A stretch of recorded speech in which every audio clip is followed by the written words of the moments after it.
Welcome to the Banker Lamp. Please enjoy the video. You'll start by enabling what matters, location services and a clear surface. Open Settings, verify Location Services is on, then return to the home screen. Next, remove magnetic cases or keys, metal distorts readings, then place the phone flat on a table. Open the Compass app from the home screen or pull down Control Center and tap the compass icon.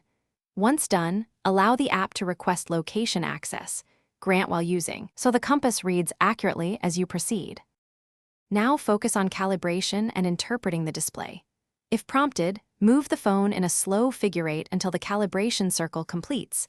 This aligns the internal sensors. Hold the iPhone upright when you need the azimuth readout and lay it flat when you want the most stable level measurement. Watch the numeric heading in degrees. Make sure to check whether the app shows magnetic or true north. Once stable, tap to lock the bearing if you need to follow a single course. Finish by using the app features and resolving common issues. Tap the numeric heading to lock it or to share coordinates with someone.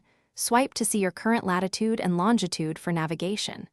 If readings jump by more than 5 degrees, go to Settings Compass to recalibrate sensors and make sure no magnetic interference is nearby. If errors persist, reboot the iPhone or toggle location services off and on. If that still fails, remove accessories and try.